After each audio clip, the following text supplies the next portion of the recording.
think it's going to be a hard sell, I would think, for MAGA people to embrace Marxism. Is that what you're getting at?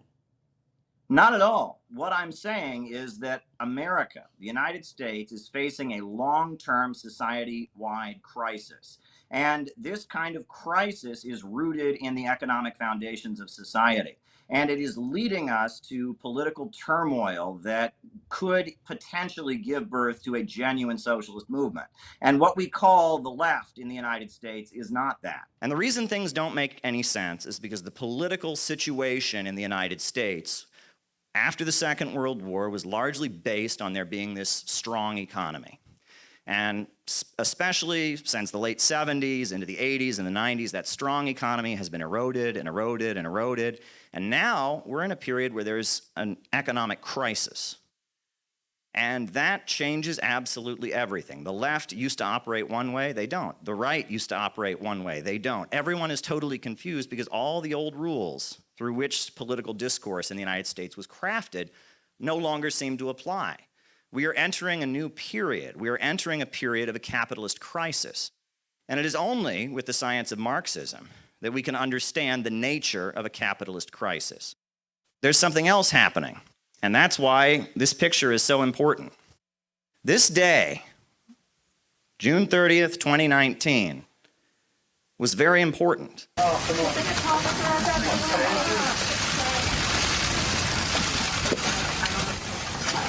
No, get out of the way. Move. Move. Clear. All of you. Hey, clear.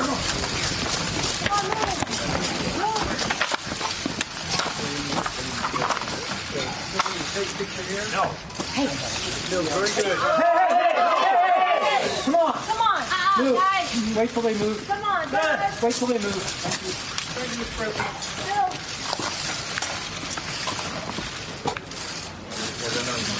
This is a great moment. Big moment. Big moment.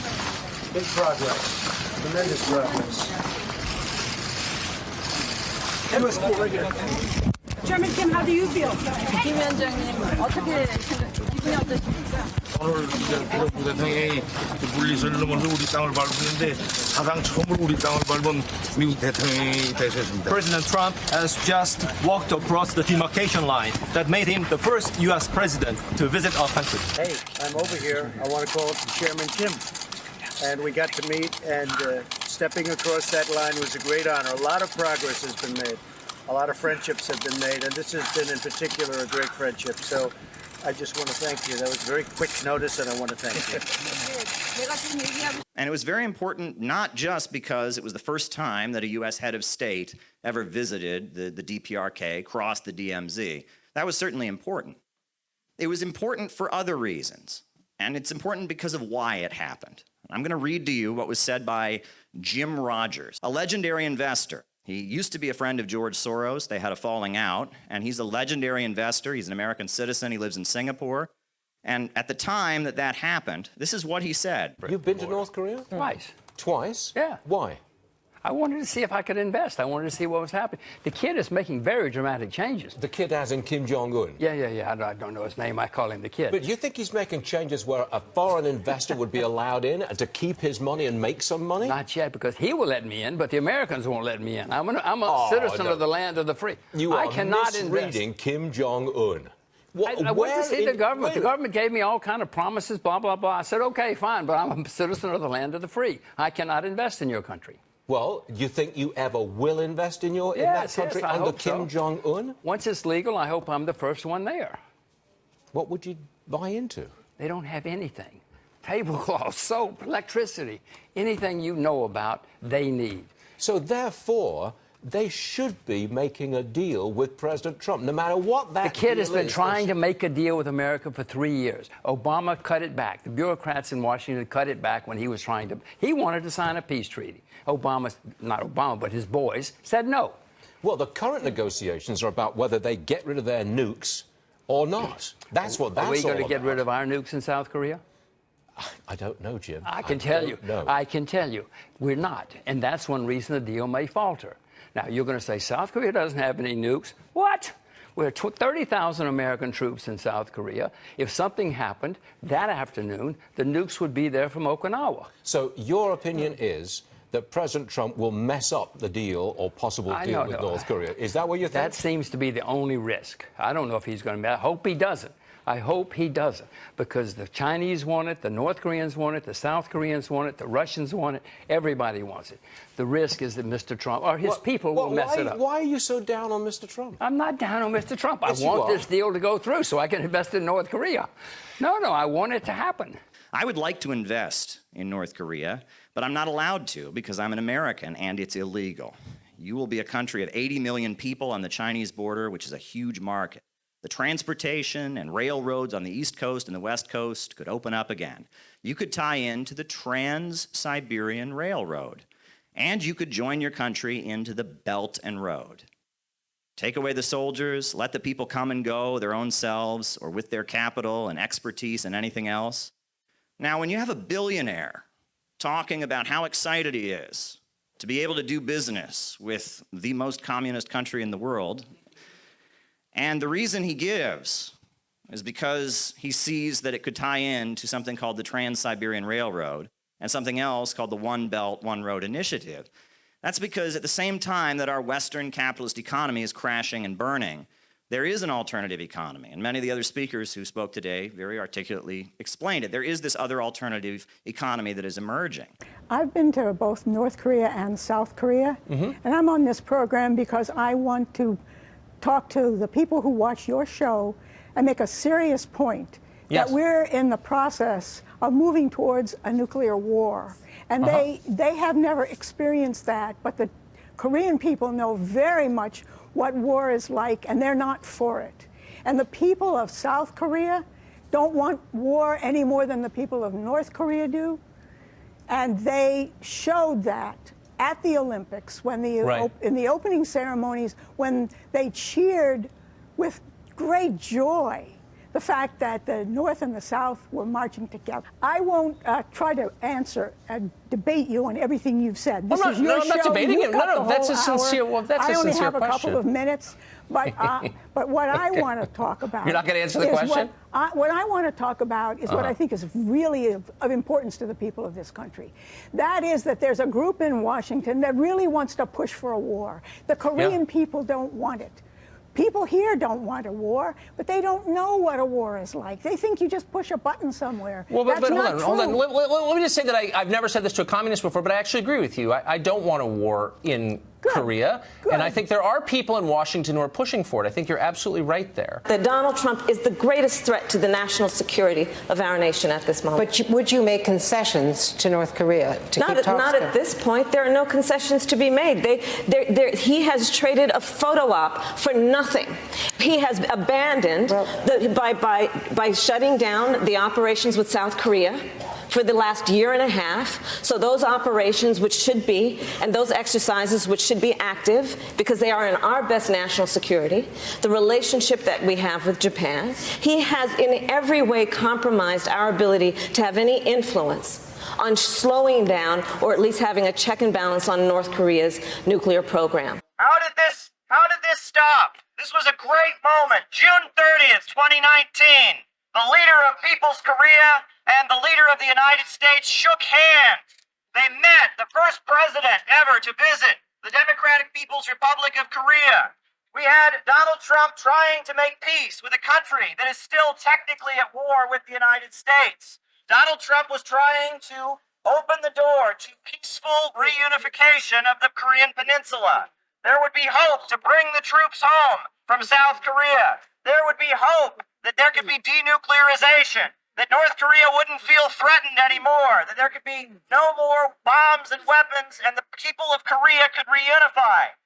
And Donald Trump going to People's Korea was sabotaged. It was sabotaged by John Bolton and the neocons, the same forces that got us into Ukraine, the same forces that are escalating and pushing buttons against China and Taiwan on the Taiwan Strait, the same forces that want World War III sabotaged the peace process on the Korean Peninsula.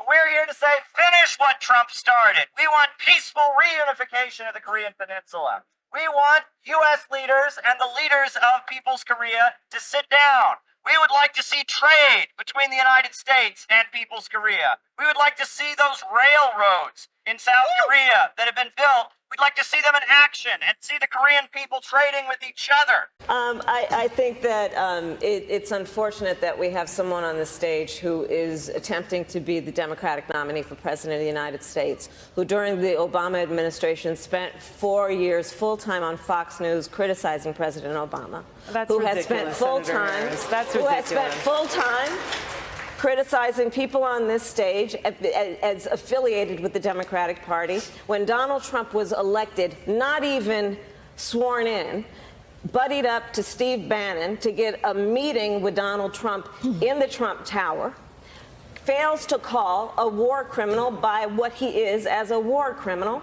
and then spends full time during the course of this campaign, again, criticizing the Democratic Party. What we need on the stage in November is someone who has the ability to win. And by that, we need someone on that stage who has the ability to go toe-to-toe with Donald Trump, and someone who has the ability to rebuild the Obama coalition and bring the party and the nation together. I believe I am that candidate.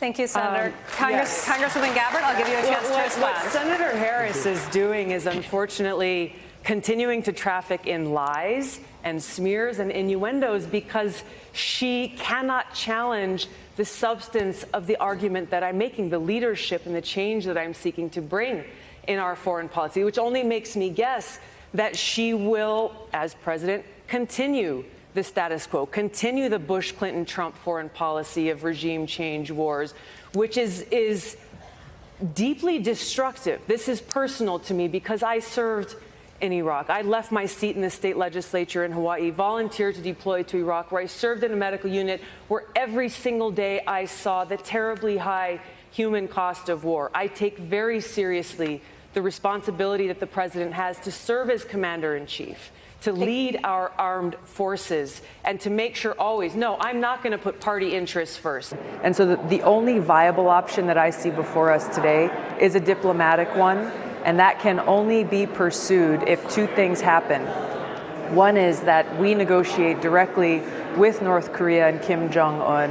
And secondly, in order for those negotiations to be successful, we have to understand why Kim Jong-un is holding on so tightly to those nuclear weapons, because he sees them as his only deterrent from the U.S. coming in and trying to topple his regime. And he knows this because of our track record. He looks back to Iraq and how we overthrew Saddam because of false intelligence and weapons of mass destruction.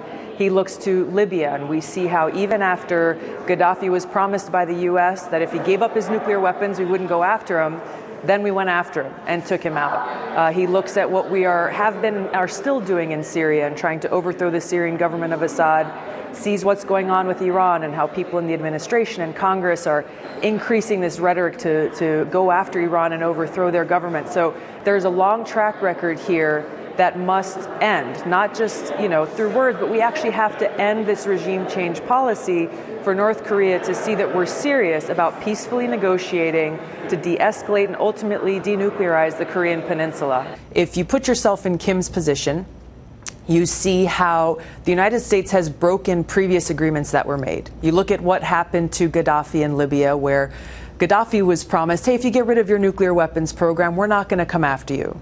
Well, the United States went after him, toppled Gaddafi. Kim looks at the Iran nuclear deal that was made to stop Iran from developing a nuclear weapon. President Trump came in and made the decision to tear that agreement up. So if you're in Kim's position, you're wondering, why should I step into making an agreement to get rid of nuclear weapons when I don't know if this president or a future president is going to decide to go back on that agreement, wage a regime change war, or do something else? So you have been critical of a lot of people in both parties, how they handle the disturbances around the world. You had said, in talking about this, that when it comes to tensions with Russia and China and elsewhere, we're getting closer to the risk of a nuclear catastrophe. You had called out chicken hawks, as you put them, in both parties, the corporate media and the military-industrial complex, who drove us to war for their own power and profit. Now, you've served in the military. You're one of the few presidential candidates who has. What is your fear here?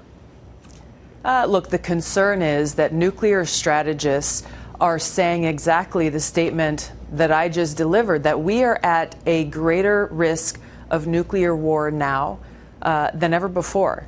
And this is a risk that we've got to take seriously. This is a threat we've got to take seriously. This is something that, you know, our families and constituents and people in Hawaii had a huge wake-up call to over a year ago when we got that message that went across over 1 million people's cell phones saying, seek shelter immediately, missile incoming, this is not a drill.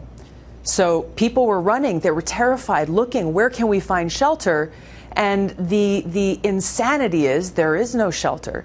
So yes, you have people from both political parties, people here in Washington who are ratcheting up tensions between the United States and nuclear-armed countries like Russia and China, pushing us closer and closer to a nuclear war as the inevitable outcome if we continue down this path, yet they're not providing shelter for people if that outcome occurs. And that's why I'm speaking out so strongly. Speaking to voters across this country, as President and Commander-in-Chief, I will work to end this new Cold War and nuclear arms race, de-escalate these tensions, and walk us back away from this brink of nuclear catastrophe that will devastate not only our entire country, it'll devastate the world. This is what's at risk here. We don't want war. We don't want money wasted on international confrontations. And we also don't want a police state.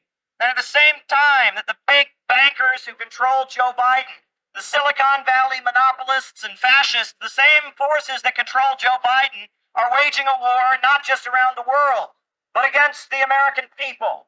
They are driving our country into poverty. Our trains are derailing. People are breathing in deadly chemicals. The water is not properly purified. Jobs are falling apart. Schools are falling apart. It's a nightmare. They have waged a war against us. And instead of rebuilding America, they're trying to move toward a low-wage police state. That's what they're doing here in the United States. They're trying to move toward a low-wage police state. I want to bring the conversation back to the broken criminal justice system that is disproportionately negatively impacting black and brown people all across this country today. Now, Senator Harris says she's proud of her record as a prosecutor and that she'll be a prosecutor president, but I'm deeply concerned about this record. There are too many examples to cite, but she put over 1,500 people in jail for marijuana violations and then laughed about it when she was asked if she ever smoked marijuana. She blocked evidence. She blocked evidence that would have freed an innocent man from death row until the courts forced her to do so. She kept people in prison beyond their sentences to use them as cheap labor for the state of California. And she fought to keep cash bail system in place that impacts poor people in the worst kind of way. Thank you, Congresswoman. Senator Harris, your response. As the elected Attorney General of California, I did the work of significantly reforming the criminal justice system of a state of 40 million people, which became a national model for the work that needs to be done. And I am proud of that work.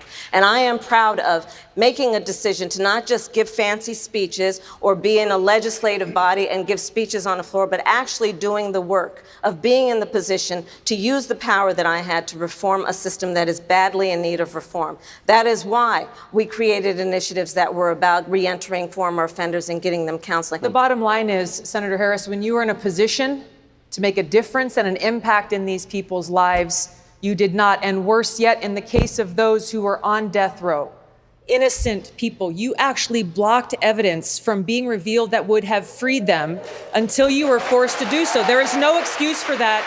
And the people who suffered under your reign as prosecutor, you owe them an apology. Really there to promote Russian and North Korean foreign policies. She may not understand that, but she's being used by people like Dennis Kucinich and others to do that. She also has some connections to the Center for Political Innovation, which is a very pro-Russian outfit run by a man called Caleb Maupin, who used to be in the Workers' World Party. She's on the...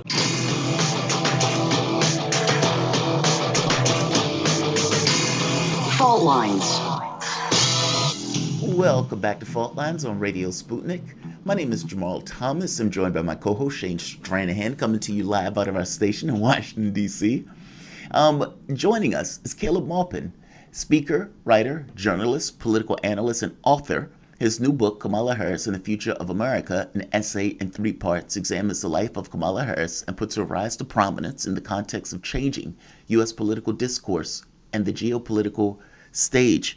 Speaking of Kamala Harris, since you wrote the book on her, Caleb, I'm glad to have you here. There's an aspect of this. We're talking about the revolutions, but I'd be remiss if I didn't bring this up since it just happened. There were several things that happened. Kamala Harris has a history of just being flagrantly, radically, emancipatorily, and I know that part's not a word, disingenuous. And she does this constantly. Whether it was the support for Medicare for all when it wasn't really Medicare for all, the marijuana stuff, giggling and laughing, talking about putting people in prison and about her smoking when she was asked about this. And recently, this. Oh, and you also had the thing about Joe Biden, where she was talking about the busing thing. She was like, "How was that black child, Joe Biden?" It was that moment. So then you have this recently. In a wide-ranging interview with the magazine, Harris, the child of immigrants from India and Jamaica, remembered the first civil rights march she attended in a stroller from which she fell, getting separated from her family. Quote, "My mother tells me the story how I'm fussing," Harris told Ashley C. Ford at Elle magazine. Quote, and she's like, "Baby, what do you want? What do you need?" And I just looked at her and I said, "Freedom!" I just said freedom. Interestingly enough, this sounds extremely familiar. The reason it sounds familiar is because Martin Luther King says something similar a while back. Martin Luther King. I will never forget the moment in Birmingham when a white policeman accosted a little Negro girl, 7 or 8 years old, who was walking in a demonstration with her mother. Quote, "What do you want?" Unquote. The policeman asked her gruffly, and the little girl looked him straight in the eye and answered, "Freedom." She couldn't even pronounce it, but she knew. It was beautiful. Many times when I have been in sorely trying situations, the memory of that little one has come to mind and has buoyed me. Who knew that Martin Luther King was talking about Kamala Harris? That's pretty astonishing that they have the exact same story. Is this something that has just been a part of her repertoire? This just making stuff up flagrantly like this, or this pleasurizing? I mean, this is astonishing that somebody would do this again. I mean, this is the second time she's gotten caught with this.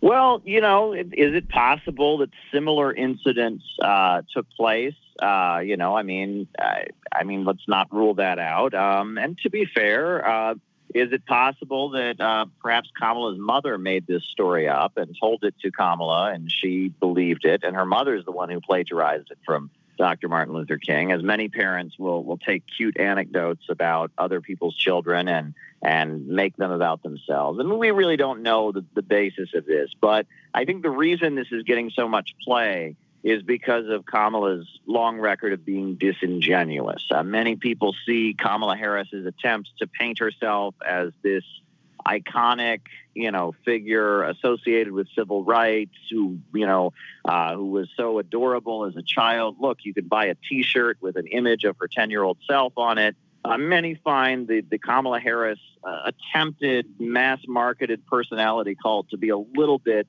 disingenuous. It just doesn't catch on. Obama was very much able to sell himself, and Obama really was able to win the loyalty of very, very big sections of the population, both black and white. Obama was able to really kind of capture people's imagination. Kamala Harris seems to not be able to do so very well, and every time she tries to escalate the adorableness and the lovableness of her story, it seems to kind of backfire, and this is yet another example of that. A video dropped on Tulsi Gabbard's channel where she was talking with Jordan Peterson, and I watched this video, and this video made me go, So this is the video that Tulsi Gabbard dropped this week on her channel. She's talking with Jordan Peterson, and this is what she says. One of my fears, not only about her, but also about some others who have been in those types of position. Like who? Like who, Tulsi? You look at someone like Kamala Harris, for example. She's a breath away from the presidency. And I have lost track of how many conversations. Feeble breath, unfortunately. Yes. Interesting. Let's see where this goes. Exactly, which is incredibly concerning. I have lost track of how many American service members I have spoken with who are absolutely terrified about the prospect of a President Harris for that reason. She's proven. You mean facing off against someone like Vladimir Putin, for example? Wouldn't that be lovely? Kamala Harris versus Vladimir Putin. Oh, yeah. Or anyone, but somebody like her who is weak, who lacks understanding in foreign policy, who feels the need to prove herself, to prove her strength, to stand up with the big boys and look tough and somehow. Interesting. Kamala Harris has a need to prove herself and look tough and stand up with the big boys. I think I've heard this somewhere before. Believe that, well, hey, the best way to do that is to go drop some bombs somewhere and start a war. And that she might have some trauma in her past, and she might have a pattern of disregarding other people's needs and a desire to carry out vengeance, and that she seems to kind of talk about her own trauma a lot, and that motivates her to be more hawkish and militaristic. I've heard this somewhere. This is a terrifying prospect for someone, and you see this, yes, with some women who feel like they have to go and look tough, but that only happens if they're not actually strong, internally strong. That she's weak internally, and that she sees herself as a victim. I've heard this somewhere before. Individuals themselves, but we also see this with some of the male leaders in this country. We saw how how people react, again, like in the media and media and politics, how they react when we go to war. We saw how Nancy Pelosi and Brian Williams and others declared Donald Trump. This is the first time he seems presidential, when he decided to go and launch some rockets and missiles against Syria. People who hated him, people who could not stand him and were obsessed with trying to destroy President Trump, all of a sudden he goes and launches some bombs, and they're all over the television saying, well, finally, he's acting like a president. Give me a break. Right. This is the problem with the lack of leadership that we have, and how you started this question asking about how is it that the Democratic Party, that should be the party that is at a minimum skeptical and cynical about the military-industrial complex and going out and starting new wars and regime change and all of this stuff. Well, they have become party to it, part and parcel of it, and have become that machine that benefits from all of this. And so they can't. It would be self-defeating. Yeah. Wow, folks. Wow. Now, if you're a regular from this audience, you know what that was. You know what we just saw there. But if you're not a regular, if you're not as familiar with what we do here, I will just let you know what we just found out, right? I think this is smoking gun confirmation that Tulsi Gabbard read this book.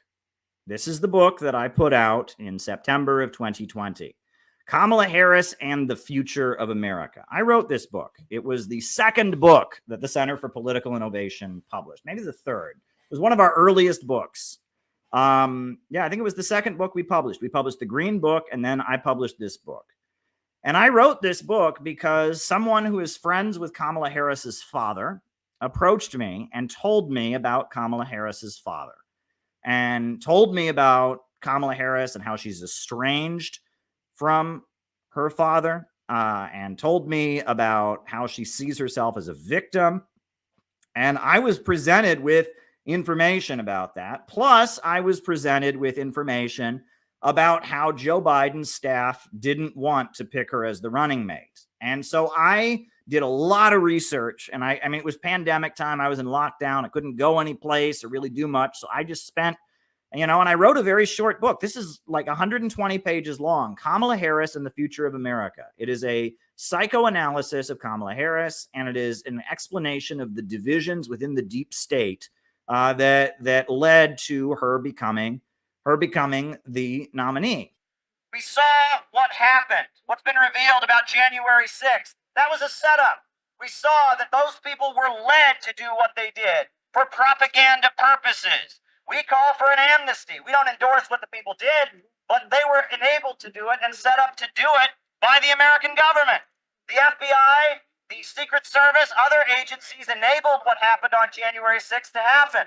Those folks were entrapped. And we say that until they're going to be honest with the public about what really happened on January 6th, there needs to be an amnesty for those who've been arrested.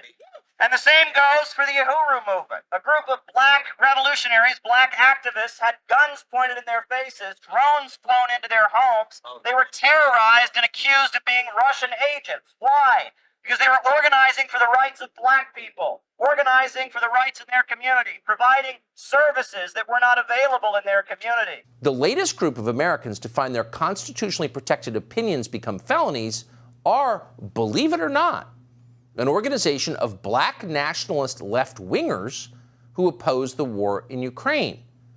The DOJ has just charged many in this group with seeking to, quote, sow discord, spread pro-Russia propaganda, and interfere in elections within the United States. Now, there's no evidence they interfered with any election. You're allowed to be pro-Russia. You're allowed to be pro-anything you want in the United States.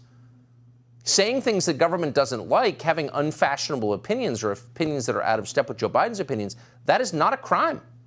You can spread pro-Russia propaganda if you want to. You can spread anti-Russia propaganda if you want to. You can say whatever you want, but not anymore.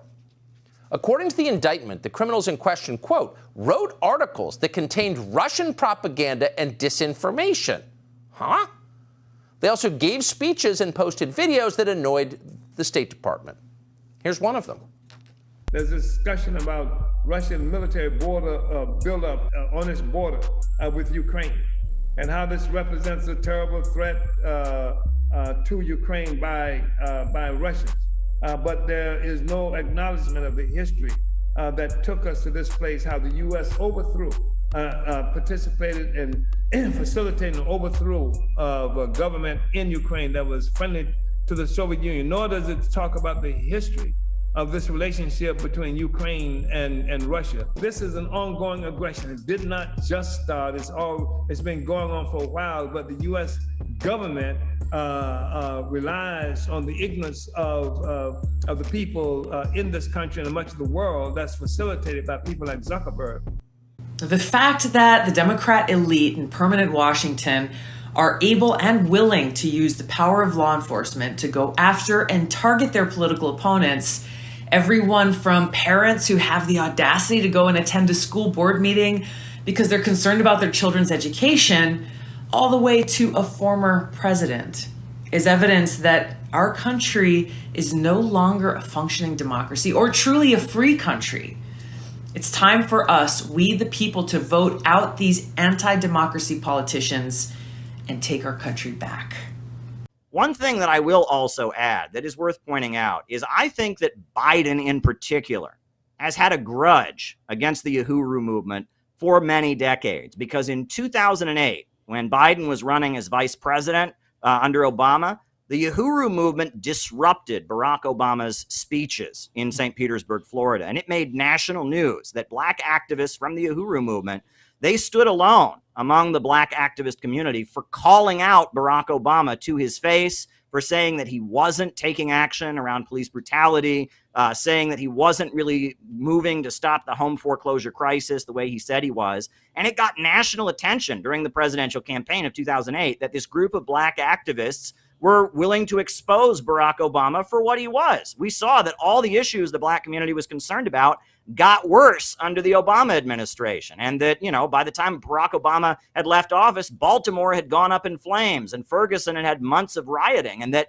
Barack Obama's promise that he was going to make a more perfect union and he was going to solve racial discord in the United States was all bunk. Well, they saw it back in 2008, and they were brave enough to challenge Barack Obama on that to his face and get on national TV calling him out. And I think Biden has had it in for these people since then. I think the FBI has been watching these people since then and looking for anything they could possibly get them for. And distort the free market and work their, get tax loopholes and tax havens in the tax code, then everybody suffers.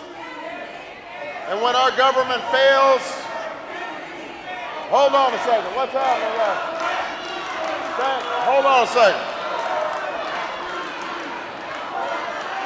And when our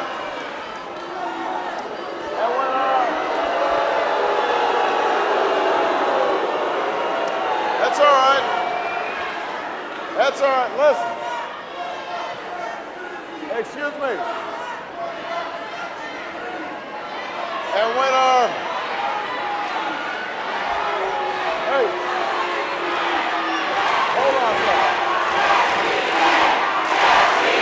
that you have not had the ability to not one time speak to the interests and even speak on behalf of the oppressed and exploited African community or black community in this country. On each of these issues that you mentioned, I have spoken out, and I've spoken out forcefully. These are issues I've worked on for decades. Now, that doesn't mean that I'm going to always satisfy the way you guys want these issues framed, and I understand it. Which gives you the option of voting for somebody else. It gives you the option to run for office yourself. But those are pretty sure that on a lot of issues we likely would not agree with him. A lot of what he just said in that video seems to be true. But even if it weren't true, even if he was wrong, it would still be constitutionally protected speech. In a free country, which we had until recently, you are allowed by definition to have dumb opinions. Most of us do, but not anymore. So that man you just saw is facing 10 years behind bars for expressing views about Ukraine that the Biden administration doesn't want to hear. That's terrifying. Does no one else think that's terrifying? It is terrifying. And to that man's credit, whoever he is, he saw it coming. Here he is at a rally last month. They have declared that black people are so stupid that it takes Russians to tell us that we are oppressed. I have never known a moment of black freedom for my entire life. I have never read of a moment since the beginning of a colonial mode of production where black people have been free. And yet they are saying that we are agents of some foreign power because we say black people must be free. Okay, again, we're not defending that guy because we agree with all of his views. We probably don't. That is totally irrelevant. Whether you agree with what someone is saying has nothing to do with his right to say it. Americans are allowed to say what they think is true, period. If they take that right away, you are no longer a citizen, you are a slave. The deep state is moving in on too many people right now, threatening their rights. And that is why we absolutely condemn the horrendous FBI raids carried out against the African People's Socialist Party, the Uhuru House, and Chairman Kamala.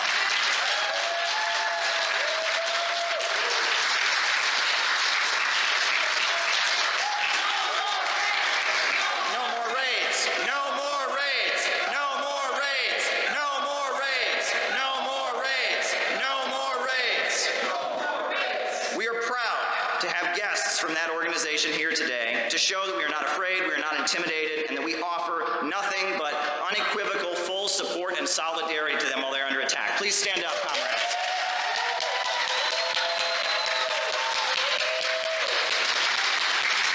Come on the stage, please.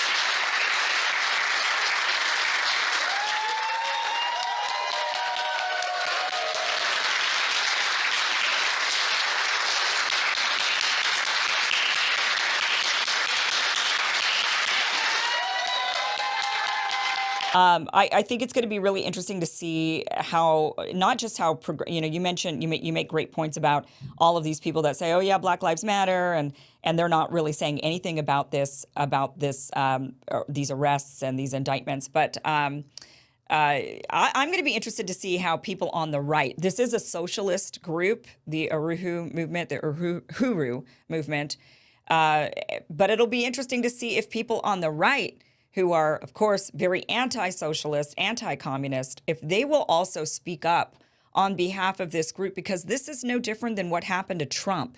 This is what they were trying to nail Trump for, and now they're going after this group instead, and I'm sure others are probably in the mix as well, or they've got their sights set on certain other groups and people. So I'm going to be interested to see if people on the right will also speak up on behalf of this organization and how the dangerous precedent that this sets. So where can people help them? Where's the defense fund? I believe you can check out their website. I believe there's going to be a link as well below. Yeah. The People's Democratic Uhuru Movement, the African People's Socialist Party. They have done a lot to raise awareness. One thing I do want to add is that these people may be on the left or socialists, but I am convinced that part of the reason they're being targeted is because they are not Democrats. If they were good Democrats, if they were rallying the black community to vote for the Democrats, this wouldn't be happening. And, the way the indictment reads and makes such a big deal out of their election campaigns, claiming that their election campaigns were directed from Russia, which their attorneys are prepared to prove in court is not the case. I think it also indicates that the Democrats, they take the black community's votes for granted. And they don't appreciate independent black activists saying, look, the Democrats haven't been good to us. We're going to run our own campaign. What was really one of the most interesting nights of my life, which is when I was invited to speak at the hall where Malcolm X was assassinated in Harlem. There was a political prisoner's benefit. There were supporters of people from the Move 9 who were still locked up at that point. There were supporters of Mumia Abu-Jamal and Jamil Al-Amin. And I walked into this auditorium, and they had like a light where at the spot where Malcolm X had died, and I was on a panel, and I was like the one white guy there. People were joking about the flyer, and they're like, one of these speakers is a little bit different than all the other ones. But I was the only white guy there, and I looked out on that audience. I spoke for like 3 minutes. It was a very short presentation. But when I looked out on that crowd of several hundred people in there, I thought, I'm speaking to a group of veterans. I looked out on that crowd because these were black liberation fighters. These were Black Panthers. These were Black Liberation Army former members. These were black nationalists and others, and in walkers. And when people were speaking, they were shaking and having flashbacks, and there were a lot of tears in their eyes. And I thought, this is like a veterans gathering. This is like speaking at the VFW, right? And I mean, there's rooms like this in Ireland, in Northern Ireland. There's rooms like this in South Africa. There's rooms like this in People's Korea, and this is a group of people who have made great sacrifices, and they're there to support their comrades who are still locked up. And they're in this for real, and they've seen it. And I looked out on that crowd, and I thought, again, these are people who understand how serious it is, and this is how important all of this can be. And, obviously our call for a blanket amnesty for January 6th is not limited to just them. We call for Leonard Peltier to be released. We call for Mumia Abu-Jamal to be released. We call for all political prisoners to be released, all black liberation fighters, blanket amnesty. If you want to heal a society, if you really want society to heal from the pain of the trauma of these kinds of things, where we know the FBI and COINTELPRO did all kinds of illegal things and none of them went to jail, you got to have a blanket amnesty. And it's just that simple. Same for J6, same for all the political prisoners in the United States. And built new cities in the wild frontier. They transformed American life with the interstate highway system. Magnificent it was. And they launched a vast network of satellites into orbit all around the earth. But today, our country has lost its boldness. Lenin said that revolutions are festivals of the oppressed, and they're times where the masses are capable of performing miracles. There's a boulder coming. There's a boulder rolling down a mountain. And the only thing we can hope for is that as that boulder is coming down the mountain, we can nudge it in the right direction.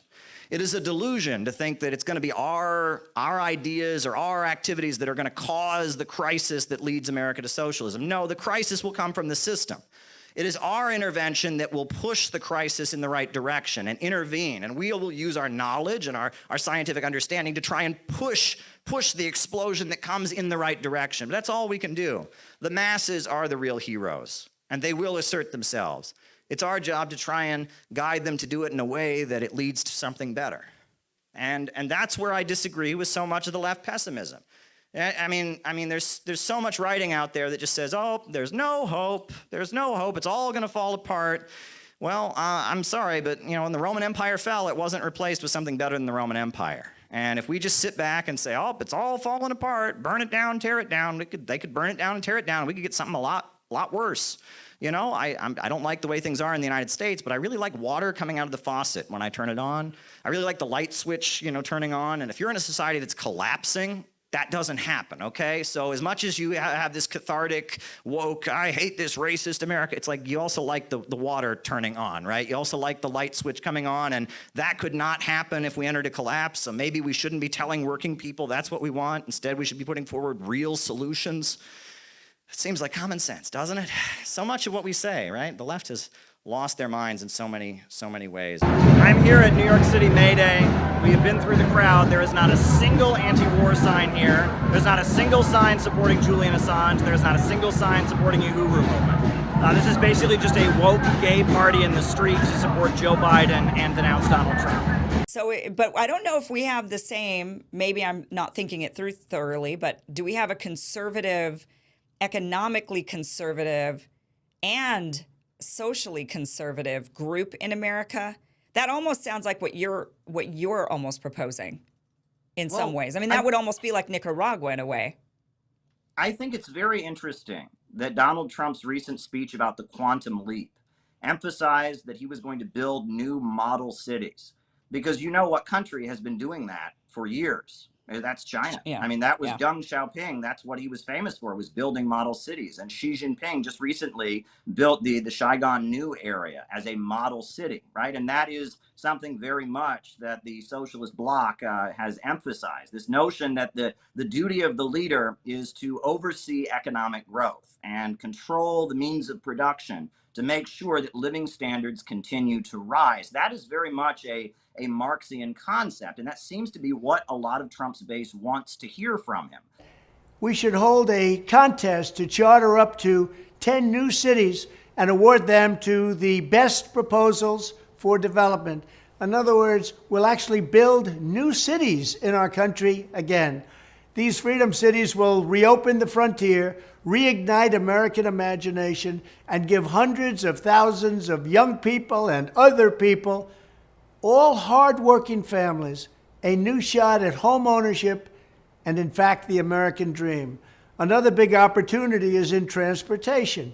Dozens of major companies in the United States and China are racing to develop vertical takeoff and landing vehicles for families and individuals.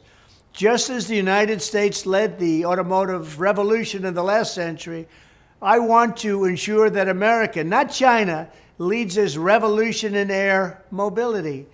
These breakthroughs can transform commerce, bring a giant infusion of wealth into rural America, and connect families in our country in new ways. Likewise, through our Strategic National Manufacturing Initiative, which is going to be very big and very, very successful, we will turn forgotten communities into hives of industry, producing the goods we will no longer import from China. We will also have a major initiative on lowering the cost of living, with a special focus on lowering the cost of a new car and lowering the cost to build a single-family home. And they will be beautiful homes. And I will ask Congress to support baby bonuses for young parents to help launch a new baby boom. Finally, I'll challenge the governors of all 50 states to join me in a great modernization and beautification campaign, getting rid of ugly buildings, refurbishing our parks and our public spaces, making cities and towns more livable, ensuring a pristine environment, and building towering monuments to our true American heroes. And that's what gets me back to this, because it's pretty clear there are people in the ruling class that want this to continue.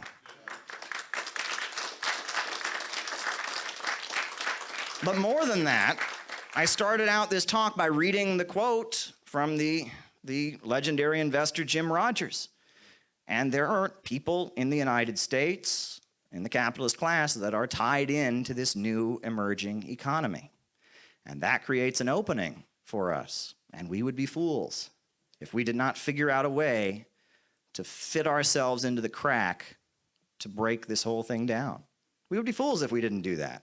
We just stood on the sidelines and tried to be pure. Oh, we're so pure. We're so ultra-revolutionary. Look how pure we are. We would be fools. And there could be a moment where if we were to advocate this continuing, or to continue advocating peace with Russia and China, or to continue advocating economic development, or we could have a real impact. It's really weird that Trump podcast claimed I'm an influence on Tulsi Gabbard. That's really weird. We did not see that coming from anywhere. But she's being used by people like Dennis Kucinich and others to do that. She also has some connections to the Center for Political Innovation, which is a very pro-Russian outfit run by a man called Caleb Maupin, who used to be in the Workers' World Party. It was weird as hell, and I thought, where in the world did that come from?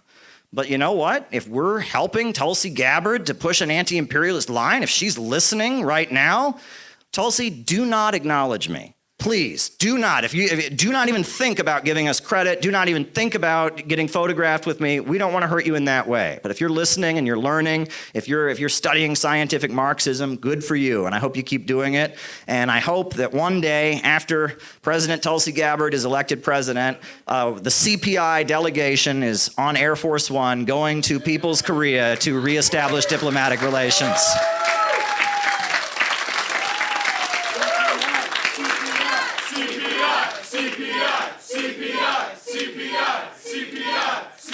Communism will save America. The greatest lie ever told in this country, the greatest conspiracy theory ever told in America is that communism is bad for working.